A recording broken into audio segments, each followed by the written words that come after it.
Hello students, class 6 chapter 16 garbage in garbage out. तो student next video में हम आगे अपना चैप्टर स्टार्ट करते हैं।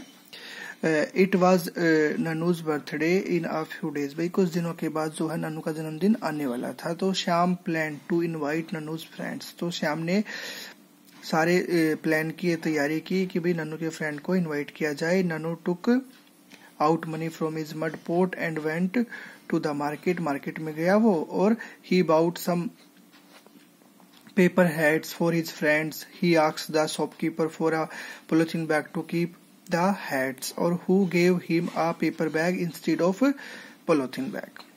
ठीक है। तो Nannu also about many other items like biscuits and toffees, जो भी जन्मदिन पे हम लेके आते। He found it difficult to carry all of this things as no shopkeeper was ready to give a polythene bag. Shyam had told him to carry a cloth bag. तो श्याम ने क्या कहा कि भी हमें एक क्लोथ बैग दे दो, जितना भी सामान है हम उसमें पैक करके ले जाएंगे।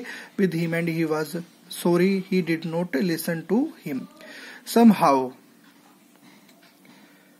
he managed to reach home with all his purchases. Figure 16.8 में जैसे दिखा रखा है वो ऐसे उसने मैनेज किया और फिर सारी चीजों को वो अपने घर तक लेके गया। तो Nannu's friends enjoyed the feast on his birthday and played many games. बहुत सारा बच्चों ने गेम खेला और उसका बर्थडे एंजॉय किया।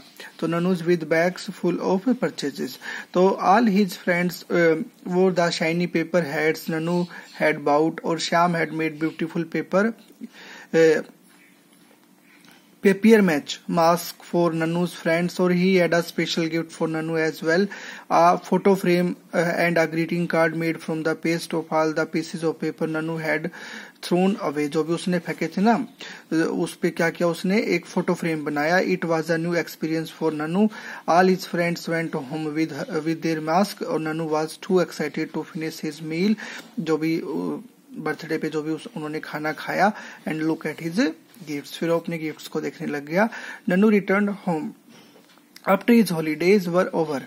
जब उसकी छुट्टियां खत्म हो गई थी तो वापस अपने घर पे आ गया। How different his town was from Shyam village. कैसे मतलब श्याम के विलेज से कैसे वो उसका जो टाउन है जहाँ पे वो रहता है वो कैसे वो डिफरेंट है। हाउ डिफरेंट हिज टाउन, उसका जो टाउन है वो कैसे डिफरेंट है। Was from Shyam village, Shyam के विलेज से कैसे अलग है। तो there were no rag pickers, वहां पे कोई रैक पिकर्स नहीं आते, कूड़ा बीनने वाले नहीं आते। ठीक है। As it was neat and clean, फिर भी वहां पे साफ सुथरा रहता वहां उसका गाँव। But now he stopped making faces when he saw the rag picking children near his house, or you might have seen some children sorting the garbage near your house or at other places. इधर उधर डाल देते हैं बच्चे कूड़ा। और observe the children at work and find out how they separate useful material from the garbage. आप देखते हो कूड़ा बीनने वाले आते हैं, उनके हाथों में क्या होता है, एक चुंबक वगैरह होता है जो कि एक डंडे के साथ बांध के रखते हैं और गार्बेज में वो इधर उधर घुमाते रहते हैं। तो क्या फाइंड आउट करते हैं वो, और क्या सेपरेट करते हैं यूजफुल मटेरियल्स को गार्बेज से। तो they are actually helping us. Talk to one such child and find out what do they do with the rubbish they collect. क्या वो वहां से इकट्ठा करते हैं, where do they take it, कहाँ पे लेके जाते हैं।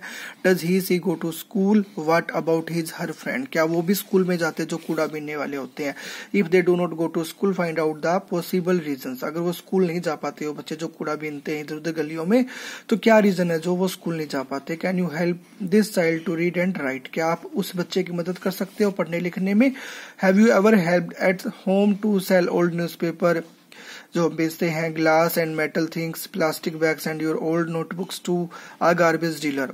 Talk to him and find out what he does with all the garbage. जो भी आप किताबें हैं, पुरानी जो किताबें होती हैं उनको आप बेचते हो, ठीक है, गार्बेज डीलर से, तो आप उनसे पूछो कि भी वो इनका क्या करता है। तो would you like to make paper from old and discarded paper like Shyam, let us learn to this. तो कैसे आप पुराने पेपर से नया पेपर बना सकते हो, वो हम श्याम की तरह ही हम भी बनाने की कोशिश करते हैं जैसे वो बनाता है। तो टॉपिक है हमारा 16.4 रिसाइकलिंग ऑफ पेपर। पेपर को कैसे रिसाइकलिंग करते हैं, मतलब वेस्ट पेपर का दोबारा से हम कैसे रीयूज करते हैं, कैसे उसको नया बनाते हैं। You will require pieces of old newspaper, आपको चाहिए मैगजीन्स, यूज्ड एनवेलप चाहिए, जो भी लिफाफा वगैरह होता है, नोटबुक चाहिए, और एनी अदर पेपर चाहिए। Do not use shiny plastic coated paper का आपने यूज नहीं करना है। You will also need a frame fitted with a wire mesh और a net. You can also use a large size shoe. एक आपको क्या चाहिए, लार्ज साइज शू चाहिए in place of a frame की जगह पे। तो tear the paper into small pieces, paper को फाड़ना है, स्मॉल पीसेस करने हैं। Put them in a tub और a bucket and pour water in it, bucket में डालना है, फिर उसमें पानी डालना है। Let the pieces of paper remain submerged in water, सारे के सारे जो पेपर हैं, ठीक है, जो पीसेस हमने किए थे वो पानी में डुबाने हैं, ठीक है, एक दिन के लिए। Make a thick paste of paper by pounding it, make a एक थिक पेस्ट बनाना है, ठीक है, पेपर का, उसको पाउंड करके। Now spread the wet paste on the wire mesh fix to the frame के ऊपर स्प्रेड करना जो आपने मेश बनाया था, और pat it gently to make the thickness of layer of the paste as uniform as possible. Vault till water drains off, और if required spread on old cloth और a sheet पे, और या फिर कोई न्यूज़पेपर पे, ठीक है, और a sheet of newspaper on the paste to let it soak up the extra water, जिससे कि उसके अंदर जो पेस्ट के अंदर जो एक्स्ट्रा वाटर है वो अब्जॉर्ब हो जाए, वो सोख लिया जाए। Now carefully remove the layer of paste from the frame, frame से जो आपने पेस्ट बनाया था उसकी लेयर को रिमूव करना है। Spread it on a sheet of a newspaper in the sun, sun में उसको स्प्रेड करना है। Keep the corners of the newspaper sheet pressed by putting some weights so that these do not curl up, ताकि वो मुड़े नहीं। किसी wait के साथ आपने क्या करना है, उसको क्या करना है, प्रेस करना है, दबाना है। तो you can add food colour, pieces of dry leaves आप ऐड कर सकते हो, फूड कलर ऐड कर सकते हो, और फ्लावर पेटल्स जो हमने लास्ट 8 चैप्टर में पढ़े थे ना, पेटल्स सेपल्स हैं फ्लावर के, ठीक है, और pieces of coloured paper in the paste before spreading it would help you to get a recycle paper with beautiful patterns on it. आप रिसाइकिल पेपर पे आप बहुत अच्छा पैटर्न भी दे सकते हो। और can you we recycle everything just as we recycle paper, can we cycle everything, recycle everything, क्या हम क्या किसी को भी रिसाइकिल कर सकते हैं, just as we recycle paper, जैसे कि हमने पेपर को रिसाइकिल किया है। तो नेक्स्ट हमारा टॉपिक है टॉपिक 16.5 प्लास्टिक, बून और अ कर्स। क्या प्लास्टिक हमारे लिए एक वरदान है या शाप है, ठीक है, बून और अ कर्स, प्लास्टिक का होना हमारे लिए जरूरी है या नहीं है, वो हम पढ़ेंगे नेक्स्ट टॉपिक में, नेक्स्ट वीडियो में पढ़ेंगे। Okay students.